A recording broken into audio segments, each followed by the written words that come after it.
Hello and welcome to the 427 Chevrolet Performance 427 Anniversary Edition project. Today we're going to install the front accessory kit, which I've chosen to go with March Performance. This is the, I believe they're called the Style Track full billet kit for the big block Chevy.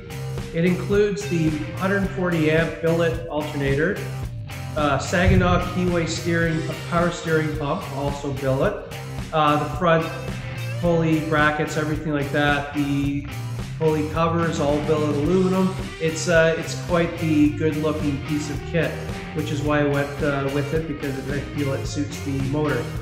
It also comes with a reverse flow Edelbrock water pump, because this is a normal flow, and the way the Serpentine belt routing is, it needs to be reverse flow, as you'll see later.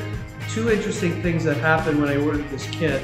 One is it was supposed to be delivered last Friday, but I was religiously checking the tracking number throughout the day, and I saw it go to delivered and signed by some guy named D. Paul. I called up FedEx right away, which of course you can't contact the local branch, and they started looking into it, and I told them to contact the driver because I caught it within 10 minutes. But nothing really happened to that, so I was kind of worried that this whole thing was lost and you have to go through insurance with Jags. I also called and let them know so they can start their side of things. But on Monday, I got a package delivered at my door, no knocking, no nothing, and it was just dropped there. The box was partially open, everything's there, I went through it, but it's just not something that anyone wants to go through. And the second little thing is, when I was going through the kit, I thought for sure, since this is supposed to be a full Serpentine kit, that it would come with a belt. It even says in the instructions and under the you need list, a 64-inch Serpentine belt, and you know, so if they know what you need, I feel like it should have came with the kit. I know it's only like a $40 problem, but I still feel like that was one extra step that could have just made this the perfect purchase. But other than that, everything is beautiful, and I can't wait to install it. So let's get started. First, we're going to take off the power steering pump. It's kind of unfortunate because this was never used, but it's what's needed for the front accessory kit.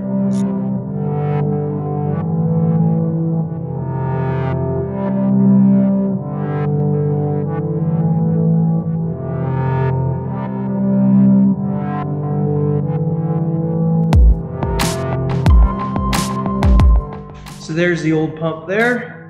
It was a Chevrolet Performance, it's a GM Chevrolet Performance part that came with the motor. Nothing really special about it, but I'm going to keep it just because it goes with the motor, and considering it's such a special motor, there's no point getting rid of it just in case. Next, we install the studs that come with the kit.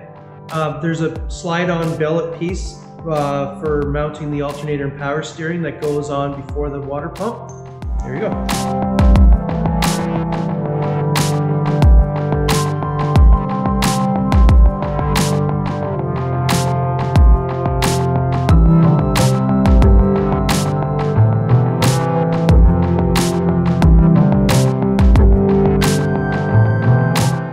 Next, we're going to install two paper filters.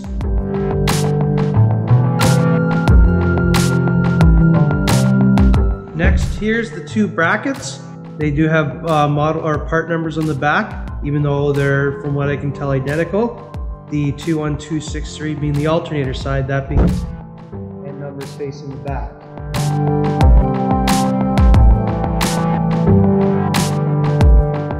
Here's the Edelbrock reverse flow water pump, part number 8854. At least that's what it says in the back.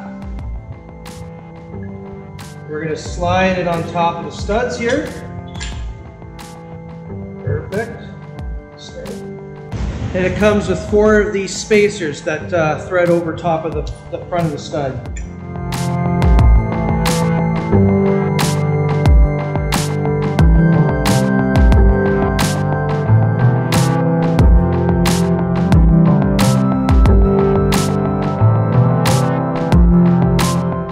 Next, we're going to install what has to be the most beautiful piece of the kit, the front brace.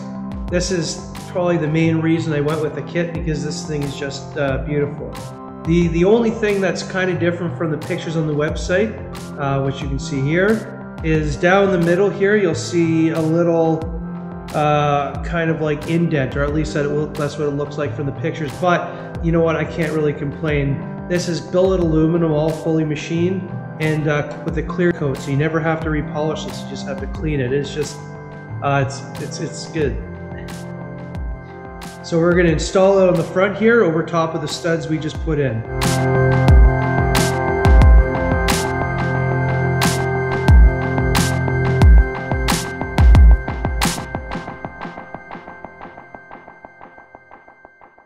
I have to say, this looks perfect. I'm really happy with the way this is looking. Next, we're going to install the alternator bushing that just goes down here. So I'm just going to thread that in. I have no idea how deep it's going to be, but I'm assuming that comes later on in the installation.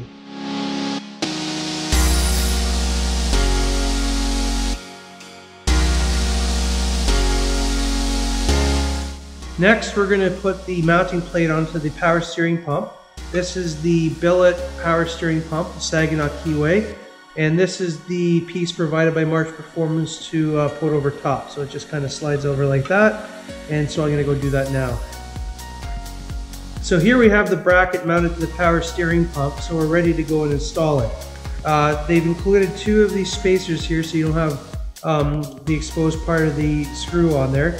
And so we're just going to mount it on the bottom side and worry about the tensioning bolt on the slider later on.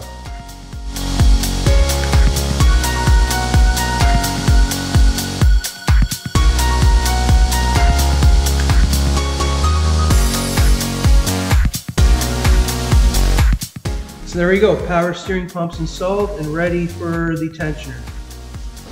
So here we have the 140 amp Billet alternator. Once again, a very nice piece of equipment. I believe that this is also manufactured by March and not outsourced, but I could be wrong. But we're going to go ahead and mount it pretty much the same way we did the power steering pump.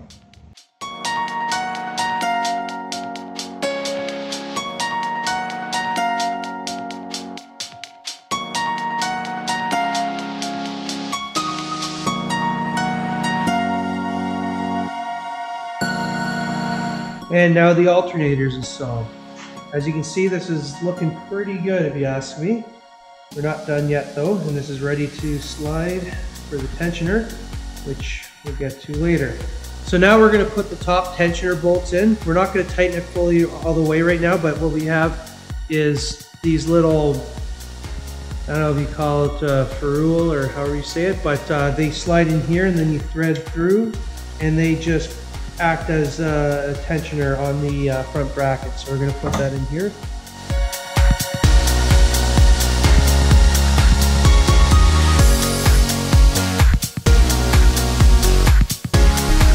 Now we've got the crank pulley here. Once again, another great looking piece of billet aluminum.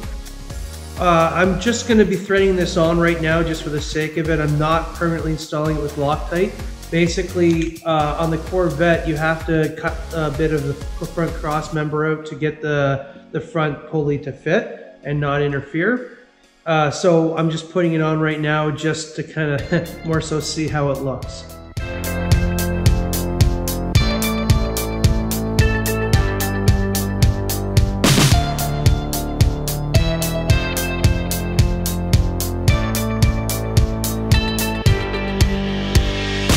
Now we're going to install the front fan and pulley on the alternator. Once again, more billet aluminum. This kit is just beautiful. I can't get over it.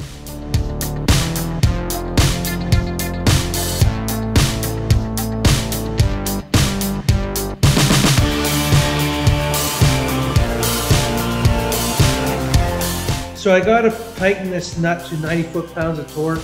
But I'm not going to be able to do it while it sits on here with no belt, so I'll do that later. So we'll just continue on. So now I'm going to install the water pump pulley. One thing I did notice is this also looks a little different than the pictures seen here. The ones in the pictures have cutouts and it kind of has this like kind of fin design. This just looks like a solid piece, but it's still nice. I'll contact March and see what they say. So I'm going to get started here.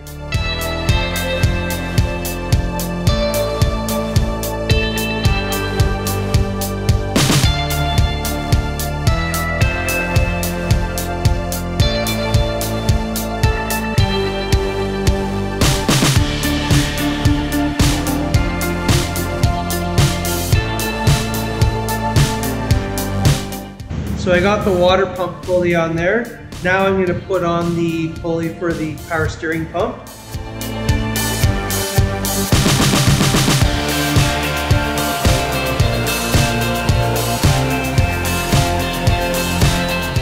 Now we're going to put on the cover for the alternator pulley right here.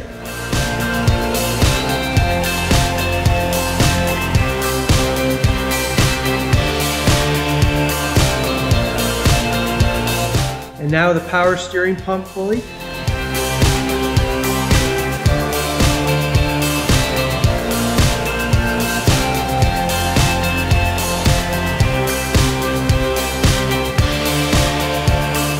So we are pretty much done for today. The only last thing to be done is obviously torquing the alternator pulley and the power steering pump pulley when I get the belt on there, so I can get some tension on so they just don't spin. And this right here is a tensioner tool that kind of goes across from this tensioner bolt to this one.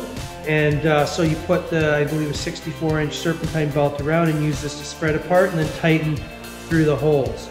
So this is as far as we're going to go right now. I still have to get the elbow and the new fuel pump that you saw in the old one and get rid of those ring gear clamps, since there should be no ring gear clamps on any of this. And yeah, so this is a nice looking kit. I'm quite happy with it. A couple things that were not as advertised, but for the most part, pretty good. So we'll continue on another day.